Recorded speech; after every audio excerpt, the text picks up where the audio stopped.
ہر قسم کے روحانی جسمانی مسائل اور وظائف کے لیے پیر اقبال قریشی چینل کو سبسکرائب کریں۔ ربیع الاول کی بابرکت لمحات ساعات کی مناسبت سے نبی کریم صلی اللہ علیہ وسلم کی آمد، ولادت اور آپ علیہ الصلاۃ والسلام کی پیدائش کی اہمیت اور برکت اور فضیلت آپ کے سامنے بیان کرنی ہے کہ ماہ ربیع الاول میں ہمارے نبی صلی اللہ علیہ وسلم اس کائنات کے اندر، اس جہاں کے اندر تشریف لائے۔ اللہ نے آپ کو رمضان المبارک کے اندر پیدا نہیں فرمایا، اللہ نے آپ کو ذی الحجہ جس کی قسمیں اللہ نے کھائی ہیں ان مہینوں کے اندر پیدا نہیں کیا۔ رمضان جس کے اندر اللہ رب العزت نے ایک رات ایسی رکھی ہے جو 1000 مہینوں سے بہتر ہے، جو اتنا مقدس اللہ کا خاص مہینہ ہے، حضور علیہ الصلاۃ والسلام کو اللہ نے رمضان کے اندر پیدا نہیں کیا، بلکہ حضور علیہ الصلاۃ والسلام کے لیے مہینہ ربیع الاول کا چنا گیا اور دن بھی آپ کے لیے خاص چنا گیا۔ رمضان میں پیدا اس لیے نہیں کیا، المدخل کے اندر مالکی رحمت اللہ علیہ فرماتے ہیں، آپ نے فرمایا کہ کوئی یہ نہ سوچے شاید ہمارے نبی کو جو فضیلت ملی ہے وہ رمضان کی وجہ سے ملی ہے، یا ہمارے نبی کو جو فضیلت ملی ہے وہ ذی الحج کی وجہ سے ملی ہے۔ اللہ نے جن مہینوں کو قرآن کے اندر عزت والا، شان والا بیان کر دیا، اس مہینے کو ہمارے نبی کی ولادت کا مہینہ نہیں بنایا، اس مہینے کو ولادت کا مہینہ بنایا جس مہینے کے اللہ نے قرآن پاک میں کوئی ذکر ہی نہیں کیا، جس کا نام بھی قرآن پاک میں نہیں ہے۔ پتہ یہ چلا کہ وہ مہینے مقدس اس لیے ہیں کہ ان میں اللہ نے رمضان کے اندر قرآن پاک کا نزول کیا، وہ مقدس بن گیا۔ ذی الحج میں اللہ تعالیٰ نے حج رکھ دیا، وہ عزت والا ہو گیا۔ لیکن ربیع الاول جو ہمارے نبی کی ولادت کا مہینہ ہے وہ اس لیے عزت والا ہوا کہ اس مہینہ کے اندر ہمارے نبی دنیا میں تشریف لائے۔ اب آپ یہ دیکھیے کہ مہینے، دن، وقت، ساعات عزت والی ہو جاتی ہیں اپنے ان معاملات، ان باتوں کی وجہ سے جو خصوصیت ان کو ملتی ہے۔ جیسے 30 دن ہیں رمضان کے، لیکن ایک رات 1000 سے بہتر ہے۔ اب 30 دن میں وہ رات کیوں بہتر ہے کہ اس رات میں قرآن اترا۔ اب اسی طرح جو ہے اللہ رب العزت نے سارے مہینے ہیں لیکن ربیع الاول میں ہمارے نبی کو بھیجا، ہمارے نبی ربیع الاول میں تشریف لائے۔ اللہ نے اس مہینے کو بھی ہمارے نبی کی وجہ سے فضیلت عطا فرما دی ہے۔ پھر ربیع عربی زبان میں بہار کو کہتے ہیں۔ آپ رمضان میں نہیں آئے، آپ ذی الحج میں نہیں آئے، آپ شعبان میں نہیں آئے، آپ محرم میں نہیں آئے، آپ اس مہینے میں آئے جس نے آ کر بتا دیا کہ میرا نبی جب آتا ہے تو 571 سال جو خزاں رہی ہے، جو شرک رہا ہے، جو کفر رہا ہے، اور اللہ نے اس خزاں کو اپنے نبی کے آتے ہی ختم کر کے بہار توحید و سنت کی جاری کر دی۔ دنیا کے اندر بہار آ گئی، آپ آئے، بہار آئی۔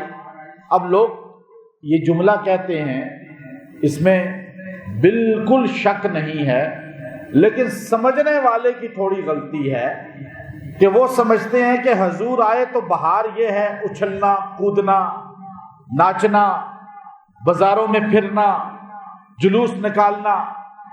آپ آئے، بہار کیا آئی کہ شرک ختم ہوا، بیت اللہ سے بت ٹوٹے، بیت اللہ بت جو ہے بتوں کا گھر تھا، وہ اللہ کا گھر، اللہ کو سجدہ کرنے والا وحدہ لا شریک کا مرکز بن گیا۔ آپ آئے، نماز ملی، یہ بہار آئی۔ ابھی آپ کو بہاریں نظر آتی ہیں، جمعہ ہوتا ہے، رش لوگوں کا، یہ بہار کس کی ہے؟ سرکار دو عالم کی۔ رمضان میں کس طرح لوگ مساجد آباد ہوتی ہیں، لوگ روزے رکھتے ہیں، یہ بہار کس کی ہے؟ سرکار دو عالم کی۔ حج میں آپ کو لاکھوں لوگ دیوانے نظر آتے ہیں، یہ بہار کس کی ہے؟ سرکار دو عالم کی۔ ابھی کعبۃ اللہ میں جا کر دیکھیں، 24 گھنٹے لوگ دیوانے کعبۃ اللہ کا طواف کر رہے ہیں، یہ بہار کس کی ہے؟ سرکار دو عالم کی۔ روضہ رسول کی جالیاں ہر وقت صلاۃ و سلام سے گونجتی رہتی ہیں، وہاں لوگ دیوانوں کی طرح حاضری دیتے ہیں۔ مدینے کو شفا والا شہر کہا گیا، یہ بہار کس کی ہے؟ سرکار دو عالم کی۔ جو شہر بیماریوں کا مرکز تھا، جسے یثرب کہا جاتا تھا، نبی کے قدم لگتے ہیں تو مدینہ بن جاتا ہے، یہ بہار ہے۔ جو خزاں سے بہار ملی، مکہ وہ وادی ہے جہاں بتوں کی عبادت ہو رہی تھی، کفر تھا، شرک تھا، آپ آتے ہیں وہ کفر ٹوٹ جاتا ہے، بہار آ جاتی ہے، یہ بہار ہے۔ اس کو عربی زبان میں ربی کہتے ہیں۔ جب بہار ہوتی ہے تو آپ کیا دیکھتے ہیں؟ ہر طرف پھول کھلے ہیں یا نہیں؟ ہر طرف پتے ہی پتے ہیں یا نہیں؟ سبزہ ہی سبزہ ہے یا نہیں؟ پھر انسان خوش ہوتا ہے۔ تو اللہ تعالیٰ یعجب الزراع، یعجب الزراع، قرآن نے کہا کہ آپ کی کھیتی جب پک گئی، حضور علیہ السلام آئے، بہار آئی، حضور نے محنت کی، کھیتی آپ کو نظر آ گئی۔ قرآن نے کہا کہ وہ کھیتی ایسی تھی، کہیں آپ کو ابو بکر صداقت کا تاجدار نظر آتا ہے، کہیں فاروق اعظم آپ کو عدل و انصاف کا اور جرت بہادری کا وہ تاجدار نظر آتا ہے، کہیں آپ کو حیا کا پیکر ذوالنورین خرچ کرنے والا، دو نوروں والا حضرت عثمان بن عفان نظر آتے ہیں، کہیں آپ کو علم نبوت کے شہر کا دروازہ حیدر کرار نظر آتے ہیں، کہیں آپ کو اپنے جو ہے صحابہ عشرہ مبشرہ نظر آتے ہیں، کہیں آپ کو جو ہے بدری صحابہ نظر آتے ہیں، کہیں خندق والے صحابہ، کہیں احد والے صحابہ، حدیبیہ والے صحابہ، فتح مکہ۔ پھر آپ نے جب حج کیا، 1.25 لاکھ صحابہ جب آپ کو یوں سامنے نظر آئے، اللہ نے فرمایا یعجب الزراع، اپنی کھیتی کو دیکھ کر وہ کسان کتنا خوش ہوتا ہے جس کی کھیتی اس کے سامنے لہلہاتی ہے۔ میرے پیغمبر آپ آئے، بہار آ گئی، اس بہار میں بتوں کو سجدہ کرنے والے رضی اللہ تعالی عنہ بن گئے۔ کافر جو اسلام کو نہیں پہچانتے تھے، آپ کی غلامی کر کے اسلام میں ایسے آئے، اللہ نے ان کو ایمان کا معیار اور کسوٹی بنا دیا۔ جب نبی کے پیر لگیں وہ جگہ مقدس ہو جائے، نبی کا ہاتھ پہ ہاتھ جس کا آئے وہ بندہ مقدس ہو جائے، آپ سوچئے یہ بہار ہی تو ہے نا۔ کہاں بتوں کو سجدہ کرنے والے دنیا کے امام بن گئے، اور جن پر کوئی حکومت نہیں کرتا تھا، کیسر و کسرا نے چھوڑ دیا تھا، زندہ بچیوں کو درگور کرنے والے، وہ لڑائی جھگڑوں پر 40 سال بتا دینے والے اور نسلی دشمنیاں کرنے والے، ایک دوسرے کی جان چھین لینے والے، قتل و غارت کرنے والے، جب بہار آتی ہے تو وہ زمانے کے امام بن جاتے ہیں۔ امام بنے نہیں بنے، یہ بہار ہے، ربی۔ اللہ نے اس بہار، اس مہینے کو بہار کہہ دیا۔ ربی آ گئی جی، کون سی ربی؟ بہار کون سی؟ کہ یا رسول اللہ بہار ہوتی ہے جب ہر طرف، اچھا ہمیں تو بہار کا پتہ ہے، مکے والوں کو کیسے پتہ چلے؟ وہاں تو سبزہ ہی نہیں تھا، وہاں تو درخت ہی نہیں تھے، وہاں تو پھول ہی نہیں تھے، وہ تو شرک میں ڈوبے ہوئے لوگ تھے۔ اللہ نے ان سے کہلوایا کہ آپ اس مہینے کا نام ربی رکھیں، ربی۔ اب انہوں نے مہینے کا نام ربی رکھ دیا، لیکن ہمارے نبی کو اللہ نے اسی مہینے میں بھیجا۔ اب وہ بہار کون سی آئی؟ پھول وہاں نظر نہیں آتے تھے، پھل نظر نہیں آتے تھے، درخت سبزہ نظر نہیں آتا تھا، چٹیل سخت پتھر کے اس طرح کے کالے پہاڑ ہیں۔ اللہ نے فرمایا میرا نبی جس مہینے میں آیا وہ بہار ہے کہ جس نے دلوں کو سرسبز کر دیا ہے، جس نے زندگیوں کو سرسبز کر دیا ہے، جس نے زندگیوں سے شرک نکال دیا ہے، رسومات نکال دی ہیں، کفر نکال دیا ہے۔ اور وہ انسان جو بچیوں کو درگور کرنے والا تھا، جو بتوں کو سجدہ کرنے والا تھا، جو گائے کا پجاری تھا، جو سورج کا پجاری تھا، جو درختوں کو سجدہ حاجت روا سمجھ کے کرتا تھا، اللہ کے غیر کو مشکل کشا سمجھتا تھا، حضور آئے، ایسی بہار آئی کہ وہ بتوں کو سجدہ کرنے والے اللہ کے آگے سجدہ کرنے والے بن گئے۔ یہ بہار ہر سال آنی چاہیے، ہر سال آتی ہے، لیکن حیت ہماری چینج ہوتی ہے۔ حضور آئے، بہار آ گئی، ربیع الاول، حضور کو بھیجا پہلی بہار، پہلی بہار، ایک یہ ہے اس کا معنی ربیع الاول کا، پہلی بہار، حضور کی ولادت کا مہینہ۔ پھر دن کون سا چھانٹا؟ دن کون سا چھانٹا؟ جمعے کے دن پیدا نہیں کیا۔ جمعے کے دن پیدا کرتے تو دنیا والے کہتے کہ شاید ہمارے نبی کو، یا کچھ لوگ حاسدین کہتے شاید محمد مصطفیٰ کو صلی اللہ علیہ وسلم کو جو شان ملی ہے وہ یوم الجمعہ کی وجہ سے ملی ہے۔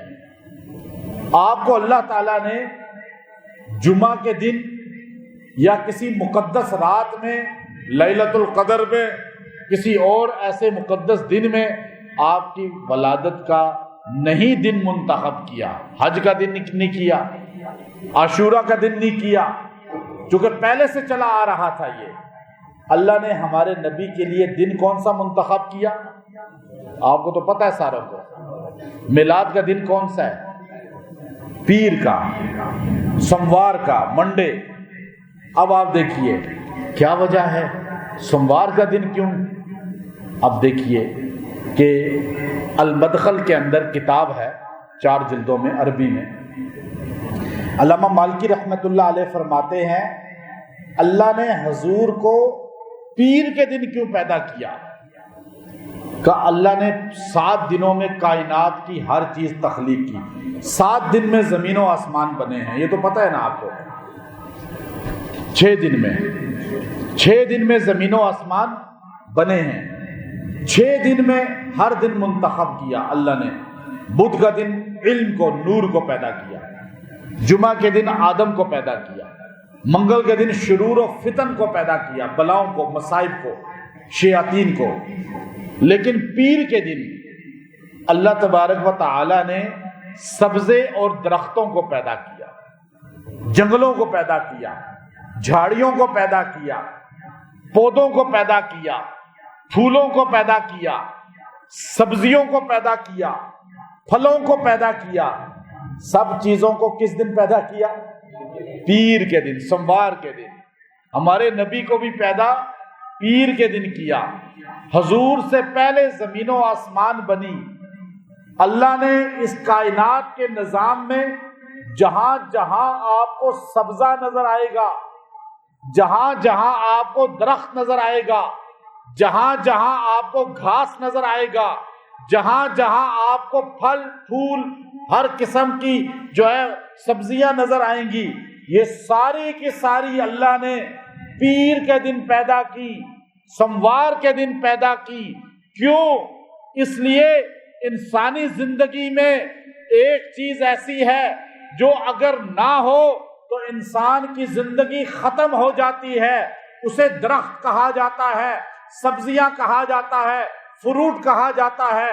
آج سائنس کہتی ہے لگاؤ، اس لیے جتنے جنگل کٹیں گے، جتنے درخت کم ہوں گے، اتنا ہی زلزلے زیادہ آئیں گے، اتنے ہی زیادہ سیلاب آئیں گے، اتنے ہی زیادہ آکسیجن کم ہو جائے گی۔ کہتے ہیں نہیں کہتے؟ یہ درخت آکسیجن ہے یا نہیں؟ سانس ہے یا نہیں؟ یہ ہمارے لیے زندگی ہے یا نہیں؟ اللہ نے بتایا جس طرح تمہاری باڈی چاہے کتنے بڑے پہلوان دارا کیوں نہ بن جاؤ، رستم ہند کیوں نہ بن جاؤ، تم بڑے سے بڑے پہلوان باڈی بلڈر کیوں نہ بن جاؤ، بڑے سے بڑے بدماش آوارہ کیوں نہ بن جاؤ، بہت بڑے تم مالدار کیوں نہ بن جاؤ، بہت بڑے متقی اور پرہیزگار کیوں نہ بن جاؤ، تم کسی بھی ملک میں رہنے والے ہو، کسی بھی زبان والے ہو، کسی بھی مذہب والے ہو، تمہارے لیے آکسیجن ضروری ہے یا نہیں؟ ہے یا نہیں؟ سانس لینے کے لیے تمہیں درخت لگانے پڑیں گے، تمہیں سبزہ اگانا پڑے گا، تمہیں سائنس کہتی ہے سبزے پہ چلو نظر ٹھیک ہوگی، دماغ فریش ہوگا، سبز دیکھو تمہاری نظر اور تیز ہوگی۔ اللہ نے فرمایا میں نے پیر کے دن درخت لگائے تاکہ تمہاری آکسیجن کا انتظام ہو، میں نے پیر کے دن اپنے نبی کو پیدا کیا، تمہاری زندگی بھی نبی کے ساتھ ہے، تمہارا زندہ رہنا نبی کی غلامی کے ساتھ جڑا ہوا ہے۔ جیسے اس کے بغیر آکسیجن نہیں ملتی، انسان زندہ نہیں رہ سکتا، نبی کے بغیر انسان کبھی ترقی کیسے کر سکتا ہے؟ یہ بھی آکسیجن ہے، نبی کی غلامی، نبی کی زندگی، نبی کی اتباع، نبی کی سنت۔ آج سمجھ آئی پیر کا دن کی؟ پیر کا دن سبزہ ہوا، وہ ضروری ہے نہیں 1 کروڑ درخت لگائیں، کوئی کہتا ہے 10 کروڑ درخت لگائیں، کہتے نہیں کہتے 1 کروڑ سنتیں زندہ کر دیں، آپ کا ملک امریکہ سے بھی زیادہ آگے بڑھ جائے گا۔ سنتیں سب چھوڑ رہے ہیں، روح کی آکسیجن تو نبی کے ساتھ جڑی ہوئی ہے، اور پھر جسم کی بھی طاقت نبی کی غلامی میں ہے جو اللہ نے پیر کے دن پیدا کیے۔ اور یہ بات میں اپنے پاس سے نہیں کہہ رہا، یہ امام مالک رحمۃ اللہ علیہ کے شیخ جو ان کے شاگرد بڑے، انہوں نے اپنی کتاب کے اندر لکھی ہے، اور آپ نے المدخل کے اندر لکھا، اور یہ پورا کہ نبی کو پیر کے دن اس لیے پیدا کیا۔ پھر اللہ رب العزت نے حضور علیہ الصلوۃ والسلام کو ربیع الاول میں بھیجا اور آپ کے لیے پروٹوکول کا انتظام کیا۔ ایک نبی آیا، اس نے آ کر کہا آدم علیہ السلام نے میں جا رہا ہوں، لیکن میں اپنا کام پورا کر کے نہیں جا رہا، میں ادھورا چھوڑ کے جا رہا ہوں، میرے بعد دوسرا آئے گا۔ پھر دوسرا آیا، اس نے بھی یہی کہا، تیسرا آیا، انہوں نے بھی یہی کہا۔ ہر نبی جانے سے پہلے کہتا رہا کہ میں اپنے مشن کو کامل کر کے نہیں جا رہا، میں اس کو ادھورا چھوڑ کے جا رہا ہوں۔ ہر نبی یہ بات کر کے جاتا تھا، اس لیے کسی نبی پر دین مکمل نہیں تھا، ہمارے نبی پہ دین مکمل ہوا۔ کوئی نبی انٹرنیشنل نبی نہیں تھا، ہمارے نبی انٹرنیشنل نبی ہیں۔ کسی کی شریعت ہمیشہ کی نہیں تھی، ہمارے نبی کی شریعت ہمیشہ کے لیے ہے۔ کسی کی نبوت ہمیشہ کے لیے نہیں تھی، ہمارے نبی کی نبوت ہمیشہ کے لیے ہے۔ کسی کا حکم، شریعت، سکہ قیامت تک نہیں تھا، ہمارے نبی کا سکہ قیامت تک ہے۔ کسی کا نام نبوت کے ساتھ ہمیشہ کے لیے نہیں تھا، ہمارے نبی کا نام نبوت کے ساتھ قیامت تک ہے، یہاں تک کہ جنت میں بھی ہے۔ حضرت آدم نے فرمایا کہ میں نے جنت کے پتوں پہ لکھا ہوا دیکھا لا الہ الا اللہ محمد رسول اللہ، میں نے جنت کے درختوں میں دیکھا لا الہ الا اللہ محمد رسول اللہ، میں نے جنت کے محلات پہ دیکھا لا الہ الا اللہ محمد رسول اللہ، میں نے حوروں کی پیشانی پہ دیکھا لا الہ الا اللہ محمد رسول اللہ۔ کہتے تھے یہ آدم کہ مجھے خلد بری میں لکھا ہوا طوبہ پہ ملا نام محمد۔ اس نام کی عظمت دل عشاق سے پوچھو، جا آ گئی تن میں جو لیا نام محمد۔ سارے بولے صلی اللہ آئی یا نہیں؟ چاشنی آئی یا نہیں؟ تازگی آئی یا نہیں آئی؟ جس کے قلب میں عشق محمد صلی اللہ علیہ وسلم ہوگا وہ نام محمد سن کے ہی سرور میں آ جائے گا۔ اب آپ دیکھیے کہ یہ ہمارے نبی کو قیامت تک کا زمانہ ملا، اور ہمارا اعزاز ہے ہمیں انٹرنیشنل نبی قیامت تک کی نبوت والا ملا۔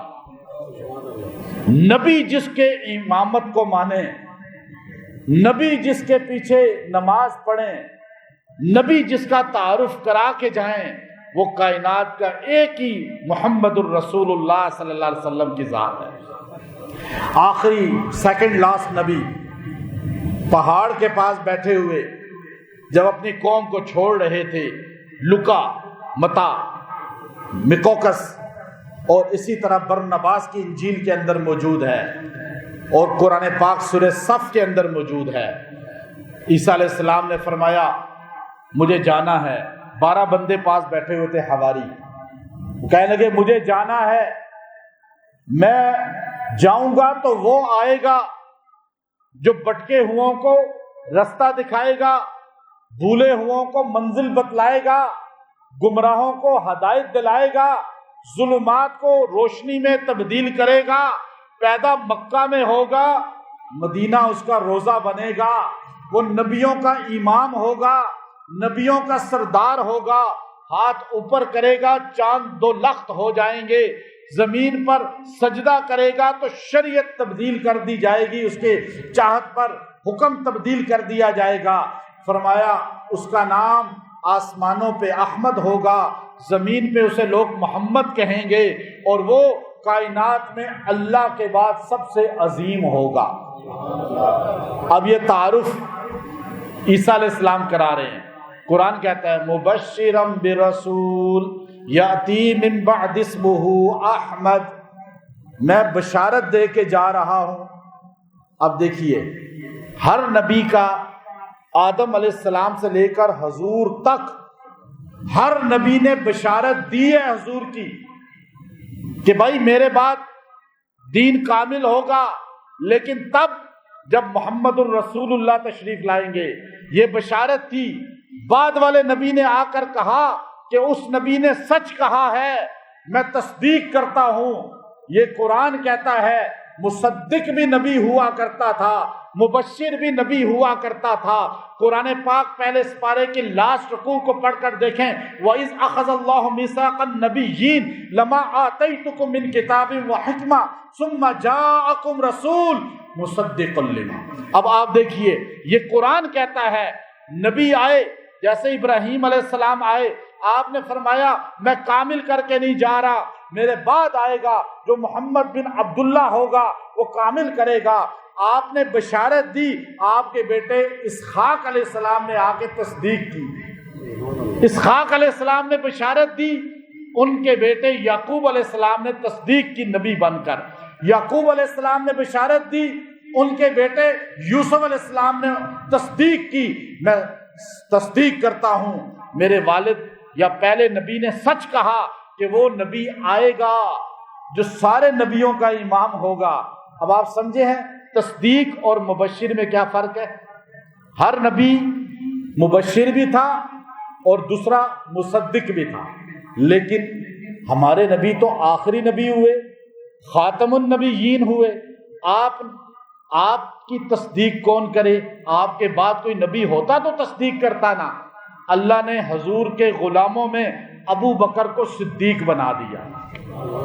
ابو بکر نے تصدیق کی، میں گواہی دیتا ہوں محمد الرسول اللہ سچے ہیں۔ اور حضور نے فرمایا ابو بکر کائنات میں بڑے سچے ہوں گے، بہت بڑے بڑے سچے ہوں گے، لیکن آج میں کہتا ہوں سچوں کا سردار تو ہوگا۔ ابراہیم علیہ السلام صدیق النبی، یہاں ابو بکر صدیق، حضور نے اپنی زبان سے انہیں صدیق کہا۔ اب تو بعض لوگ ایسے بیوقوف سے ہیں، یوٹیوب سے، مولا طارق جمیل صاحب سے میں پرسوں ترسوں ملاقات کر رہا تھا، وہاں وہ ایک بندہ سوال پوچھنے لگا مجھے کہ کچھ لوگ عملیات کے خلاف بولتے ہیں، تو مولا طارق جمیل صاحب کے سامنے میں نے کہا وہ یوٹیوب پہ ویوز لینے کے لیے کسی نہ کسی کو چھیڑتے رہتے ہیں، یہ آج کل دنیا میں چلتا ہے، دیکھتے ہیں میرے پیسے جو ویوز سے آنے ہیں۔ اسی طرح کچھ لوگ ویوز لینے کے لیے یوٹیوب سے پیسے کمانے کے لیے جھوٹ بولتے ہیں کہ صدیق اکبر صرف حضرت علی ہیں، فاروق اعظم صرف حضرت علی ہیں۔ بھائی جن کو رسول اللہ نے لقب دیا ہے آپ کی کیا حیثیت ہے 1400 سال بعد تم فتنے کے دور میں جسے استنجا کرنے کا صحیح طریقہ نہیں آتا اور تم صحابہ پر تنقید کر رہے ہو؟ فاروق اعظم وہی ہیں جن کو 1400 سال سے قرآن و سنت نے کہا ہے، اور اسی طرح فاروق اعظم وہی ہیں، ذو النورین وہی ہیں، حیدر کرار وہی ہیں۔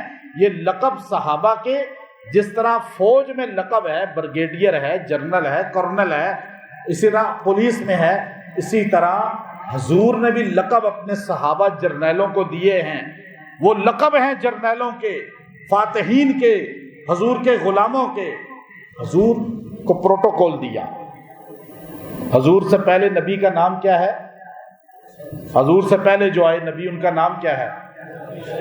حضرت عیسیٰ علیہ السلام، اور قرآن نے ان کو ایک عیسیٰ اور ایک مسیح، ان دونوں ناموں سے یاد کیا ہے، مسیح ابن مریم۔ عیسیٰ علیہ السلام پہلے آئے، سیکنڈ لاسٹ ہے۔ مسیح کا مطلب کیا ہے؟ مسیح کا مطلب ہے سیاحت کرنے والا، سیر کرنے والا۔ حضور علیہ السلام سے پہلے سارے نبی آئے، تصدیق کرتے رہے، بشارت دیتے رہے۔ جیسے جلسہ ہوتا ہے، بڑا کوئی جلسہ ہوگا جس میں وزیر مذہبی امور آنا ہو یا وزیر اعلیٰ آنا ہو، تو وزیر اعلیٰ یا وزیر اعظم نے آنا ہو۔ اب آپ دیکھیے وزیر اعظم صاحب کے آنے فوراً وہ آ جائیں گے وزیر اعظم صاحب۔ کیا ایسا ہوا کبھی کسی پارٹی میں کہ سیمینار میں کہ وزیر اعظم صاحب تھک آ کے کھڑے ہو جائیں اسٹیج پہ؟ نہیں، پہلے انٹیلیجنس ادارے آتے ہیں، ایک ادارہ رپورٹ پیش کرتا ہے، دوسرا ادارہ رپورٹ پیش کرتا ہے، پھر تیسرا ادارہ، پھر دوسرے پولیس کے لوگ آتے ہیں، پھر اور دیگر آئی بی کے آئیں گے، سی آئی ڈی کے آئیں گے، سی ٹی ڈی کے آئیں گے، پتہ نہیں کون کون سے ادارے ہیں، اتنے بڑی تعداد میں یہ سارے آئیں گے، رپورٹ پیش کریں گے، اوکے اوکے اوکے۔ آخر میں کمشنر صاحب یا ڈی سی صاحب آئیں گے، وہ رپورٹ پیش کریں گے کہ اوکے، یا وزیر داخلہ صاحب رپورٹ دیں گے اوکے۔ جب وزیر داخلہ کی رپورٹ اوکے ہوگی تو پھر وزیر اعظم صاحب تشریف لے آئیں گے۔ اللہ نے ایک نبی بھیجا، دوسرا نبی بھیجا، یہ کائنات کا نظام سیمینار کی شکل میں ہے۔ جلسہ تو اللہ نے کیا، وَإِذْ أَخَذَ اللَّهُ مِيثَاقَ النَّبِيِّينَ، اللہ نے تو سیمینار وہاں کیا تھا حضور کی شان میں۔ حضور کی شان میں جلسہ کرنا، سیرت کی جو ہے کانفرنس منعقد کرنا، ذکر رسول کی محفل منعقد کرنا، یہ اللہ کی سنت ہے۔ لیکن روڈوں پہ نکلنا اللہ کی سنت، روڈ پہ عورتوں کا مردوں کا پھرنا، گھومنا، اختلاط کرنا، نعرے لگانا، ڈانس کرنا، یہ اللہ کی سنت ہے؟ جب نبی کا ذکر آیا تو اللہ نے کس کو بلایا؟ نبیوں کو بلا لیا، آ جاؤ، میں نبی کریم علیہ السلام کی سیرت کا جلسہ کر رہا ہوں۔ پہلا سپارہ آخری رکوع پڑھ کر دیکھیں، ساری سیرت کی وہ کانفرنس، کائنات پیدا ہونے سے پہلے، انسان پیدا ہونے سے پہلے، آدم علیہ السلام پیدا ہونے سے پہلے اللہ نے جلسہ کیا ہے تو محمد الرسول اللہ کی شان کا کیا ہے۔ ہم اس کے قائل ہیں، ہم محفل نعت کے قائل ہیں، محفل ذکر رسول کے قائل ہیں، محفل شان رسول کے قائل ہیں، محفل اہل بیت کی شان کے قائل ہیں، محفل شان صحابہ کے قائل ہیں، ذکر مدینہ کے قائل ہیں، فضائل درود و سلام کے قائل ہیں، لیکن ہم روڈ پہ جلوس کے قائل؟ آپ میں سے کوئی قائل ہے؟ کیا عبادت روڈ پہ ہوتی ہے؟ روڈ پہ ایمبولینسیں روک دی، مریضوں کو تنگ کیا۔ کوئی مذہب، کوئی بھی مذہب روڈ پہ عبادت کی اجازت، جو اجازت دیتا ہے وہ مذہب نہیں ہے، شرارت ہے۔ کوئی نبی، کوئی مذہب، کوئی عقیدہ، کوئی عقل و شعور رکھنے والا فرد، کوئی پڑھا لکھا ذی شعور انسان اس چیز کو مان سکتا ہے کہ روڈ پہ عبادت ہوتی ہے؟ اب آپ میری بات غور سے سن رہے ہیں نا، آپ کو ہی میں روڈ پہ لے جاؤں، آپ توجہ سے سنیں گے؟ ذکر الانبیاء عبادت، جب عام نبیوں کا ذکر عبادت ہے تو کائنات کے سردار کا ذکر عبادت ہے یا نہیں؟ اور عبادت خشوع کے ساتھ ہوتی ہے یا نہیں؟ کیا ڈانس کے ساتھ ہوتی ہے، بھنگڑے کے ساتھ ہوتی ہے؟ میں کسی پہ تنقید نہیں کر رہا، صرف آپ کو شعور دے رہا ہوں۔ ہم عبادت کو عبادت خانے میں کرنے کے قائل ہیں۔ یہ ملک کے حکمران، ہمارے ملک کے ادارے جس دن مخلص ہو گئے پاکستان اور اسلام کے لیے، اللہ کی قسم کھا کے کہتا ہوں اس ملک سے دہشت گردی ختم ہو جائے گی۔ یہ روڈ والی عبادت ختم کر دیں، عبادت خانوں میں کرو جیسے سعودیہ میں ہوتی ہے، ہر مذہب کر سکتا ہے، اجازت ہے۔ دبئی میں بھی ایسے ہے یا نہیں؟ ہمارے ملک میں جب خاص مہینے آتے ہیں تو طوفان بدتمیزی شروع ہو جاتا ہے۔ ایک نیا کام شروع کر دیا، چیلم کی بھی چھٹی، کبھی سنی تھی آپ نے؟ چونکہ اس ملک کے اندر ہمارے حکمران مخلص نہیں ہیں امن کے لیے، اسلام کے لیے، ملک پاکستان کے لیے، اس لیے ہر غلط کام کو بڑھا رہے ہیں، اور ہمارے لوگوں کو، اہل سنت کے مخلص لوگوں کو، جو پاکستان کے دفاع، اسلام کے دفاع اور ہمارے حکمرانوں کے ساتھ دعاؤں کے لیے جو بندے کھڑے ہوتے ہیں، ان کو پسے پش لگا رہے ہیں اور ان غلط لوگوں کو پروموٹ کر رہے ہیں۔ تو اب یہ روڈ والی عبادت ہر مذہب کر رہا ہے، ابھی تو ہر چوتھا بندہ کھڑا ہو جائے گا، 50-100 بندے اکٹھے کرنا مشکل ہی نہیں ہے، لیکن یہ غلط ہے۔ ہم اس کے قائل نہ تھے، نہ ہیں، نہ ہوں گے۔ ہمارے نبی نے کبھی جلوس نہیں نکالا، ورنہ مکہ کے مشرکوں کے خلاف جلوس نکالتے۔ ہمارے نبی کی صحابہ نے کبھی ایسا نہیں کیا، جہاد کیا ہے۔ جلوس نکالنے والے کبھی مجاہد نہیں بن سکتے۔ یہیں پہ چوں چوں مرغی کھانے والے ہیں نا، مرغی کھا کے پھر ایسا ہی ہوگا، بس جلوس نکال کے محبت ہو گئی پوری۔ آپ کھائیں دمبے، اونٹ کا گوشت کھائیں، عربوں کی طرح اپنے آپ کو بنائیں جو عرب ہیں صحیح، جو کچھ۔ اب آپ دیکھیے، حضور سے پہلے ایک نبی، دوسرا نبی، تیسرا، آخر میں آگے سیکنڈ لاسٹ، وہ وزارت داخلیہ کے سارے بڑے نبیوں میں مسیح ابن مریم مبشرہ، انہوں نے آگے کہا کہ میں اس چیز کا اعلان کرتا ہوں کہ رستہ صاف ہو چکا ہے، اب بشارت دیتا ہوں کہ آ جائے جس کے لیے کائنات کو بنایا گیا ہے، جس کو کائنات کو سجایا گیا ہے۔ اب حضور تشریف لائے، نور علی نور، ہر طرف نور ہی نور تھا، ہر طرف روشنی ہی روشنی تھی۔ جس سال پیدا ہوئے کسی کی لڑکی پیدا نہیں ہوئی، آپ پیدا ہوئے ہر طرف سبزہ ہی سبزہ تھا، بہار ہی بہار تھی، اور آپ پیدا ہوئے روشنی چمک گئی۔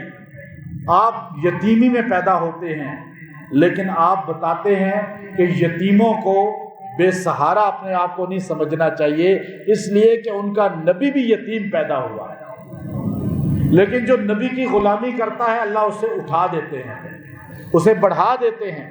اب آپ پیدا ہوئے، حضرت آمنہ کہتی ہیں میں تو رو رہی تھی، لیکن جب آپ کو میں نے گود میں رکھا تو مجھے ایسے لگا کہ چاند بھی میری گود میں آ کے سلام پیش کر رہا ہے۔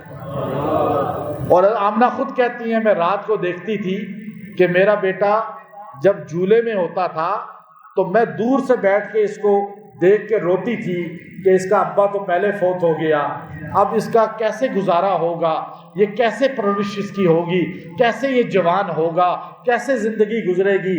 لیکن میں دیکھ کر حیران ہوتی تھی، رات کو جب 14ویں کا چاند چمک رہا ہوتا تھا اور محمد میرا بیٹا جھولے میں ہوتا تھا، کپڑے کے جھولے میں، اور میں دور بیٹھی اپنے بیٹے کے چہرے کو دیکھ دیکھ کر سکون پاتی تھی، تو میں دیکھتی تھی میرے بیٹے کی انگلی جس طرف جاتی ہے چاند اسی طرف چل پڑتا ہے۔ چاند حضور کی انگلی کے ساتھ آسمانوں پہ چلتا تھا، اور آپ فرماتی تھی کئی مرتبہ مجھے محسوس ہوا جیسے ستارے ٹوٹ کر آپ کے قریب آ چکے ہیں۔ اللہ نے ایسا آپ کو نور عطا فرمایا تھا۔ ایک مشرک ایک یہودی مکے میں گھوم رہا تھا، کہتا کسی کے بیٹا پیدا ہوا، بیٹا ہوا. انہوں نے کہا یہ کہنے نہیں، جس کا باپ فوت ہو چکا ہو. کافی گھر اسے دکھائے. جب آپ کو دیکھا تو ایک دم اپنے ماتھے پہ ہاتھ مارا کہ اے بنی اسرائیل، تمہاری بدبختی، اللہ نے تم سے نبوت لے لی ہے اور قوم قریش کو دے دی ہے. اور آپ اسماعیل علیہ السلام کے بعد پہلے نبی اس خاندان میں بنے، اور آپ کو پہچان لیا اس یہودی نے. اور پھر آپ علیہ الصلوۃ والسلام تشریف لاتے ہیں، بہار آتی ہے، وہ آگ جو جل رہی تھی 1000 سال سے. میں ابھی آذربائیجان گیا، باکو، کہا جی 2600 سال سے آگ جل رہی ہے پہاڑ میں چلا گیا، جل رہی تھی، لیکن کہہ رہے ہیں بجھی نہیں، بارش میں بھی نہیں بجھتی، پہاڑ حالانکہ آگ لگی ہوئی. تو اسی طرح کسریٰ کے محل میں آتش پرست تھے وہ لوگ، آگ کے پجاری تھے، آگ جلتی تھی 1000 سال نہیں بجھی. لیکن جب ہمارے نبی پیدا ہوئے وہ ساری آگ بجھ گئی، اندھیرا چھا گیا، اور کیسر کے محل کے کنگن گر گئے جو کبھی نہیں گرے تھے. گویا کہ انقلاب آ گیا. حضور علیہ الصلوۃ والسلام پیدا جس مہینے میں ہوئے، مہینہ ربیع، جس دن پیدا ہوئے وہ دن سوموار کا. اب ربیع الاول آئے تو ہمیں شرک سے بچنا چاہیے، بدعات سے بچنا چاہیے، کفریہ الفاظ اور چیزوں سے بچنا چاہیے. یہ ہمارے نبی کی آمد کا مہینہ ہے. ہم میلاد کے قائل ہیں. میلاد پیر کا دن ہے، مہینہ ربیع الاول ہے. آپ دن بھی پیر کا، مہینہ ربیع الاول کا، یہ میلاد رسول کا مہینہ اور دن ہے. اب میلاد پہ ہونا کیا چاہیے، ولادت کیا ہے، وفات کیا ہے، وفات کس دن ہوئی، ولادت کس دن ہوئی، انشاءاللہ تفصیل سے اگلے جمعے کو بتائیں گے. وآخر دعوانا ان الحمد للہ رب العالمین.